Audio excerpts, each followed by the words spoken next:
You, John Fitzgerald Kennedy, do solemnly swear. I, John Fitzgerald Kennedy, do solemnly swear. That you will faithfully execute the office of President of the United States. That I will faithfully execute the office of President of the United States. And will, to the best of your ability. And will, to the best of my ability. Preserve, protect, and defend the Constitution of the United States. Preserve, protect, and defend the Constitution of the United States. So help you God. So help me God.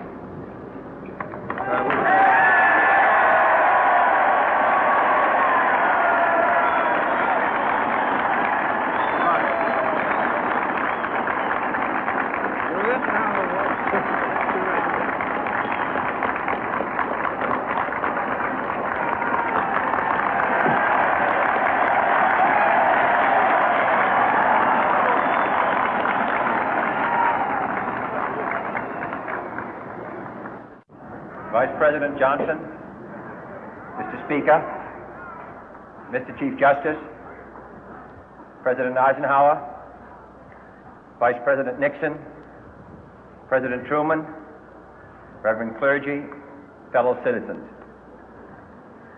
We observe today not a victory of party, but a celebration of freedom, symbolizing an end as well as a beginning, signifying renewal as well as change. For I have sworn before you and Almighty God the same solemn oath our forebears prescribed nearly a century and 3/4 ago.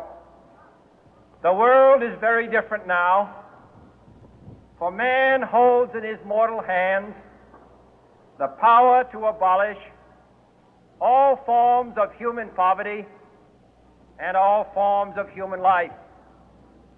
And yet the same revolutionary beliefs for which our forebears fought are still at issue around the globe.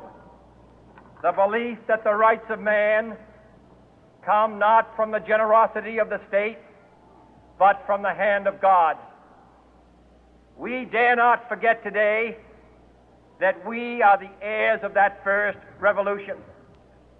Let the word go forth from this time and place to friend and foe alike that the torch has been passed to a new generation of Americans born in this century, tempered by war, disciplined by a hard and bitter peace, proud of our ancient heritage, and unwilling to witness or permit the slow undoing of those human rights to which this nation has always been committed and to which we are committed today at home and around the world.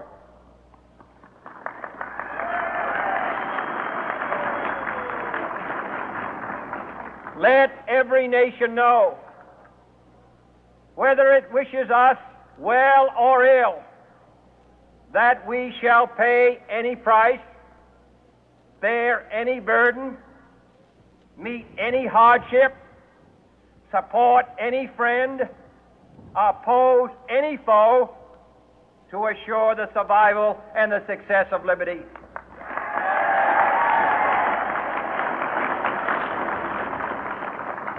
This much we pledge and more.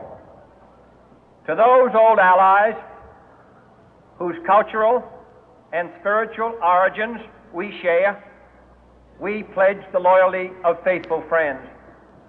United, there is little we cannot do in a host of cooperative ventures. Divided, there is little we can do, for we dare not meet a powerful challenge at odds and split asunder. To those new states whom we welcome to the ranks of the free, we pledge our word that one form of colonial control shall not have passed away, merely to be replaced by a far more iron tyranny.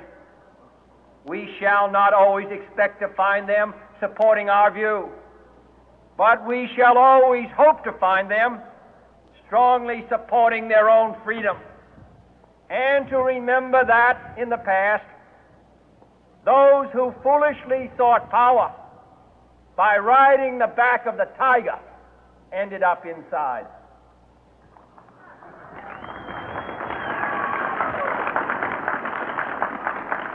To those people in the huts and villages of half the globe struggling to break the bonds of mass misery, we pledge our best efforts to help them help themselves for whatever period is required, not because the communists may be doing it, not because we seek their votes, but because it is right. If a free society cannot help the many who are poor, it cannot save the few who are rich.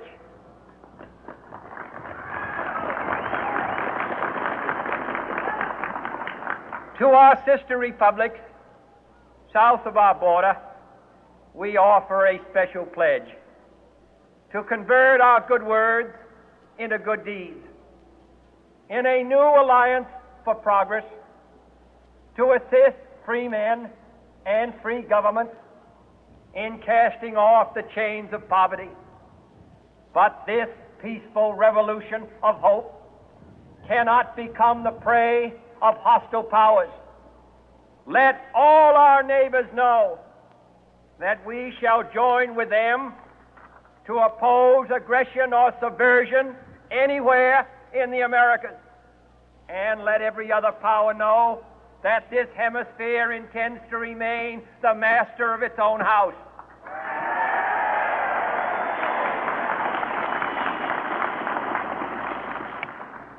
To that World Assembly of Sovereign States, the United Nations, our last best hope, in an age where the instruments of war have far outpaced the instruments of peace, we renew our pledge of support to prevent it from becoming merely a forum for invective, to strengthen its shield of the new and the weak, and to enlarge the area in which its writ may run.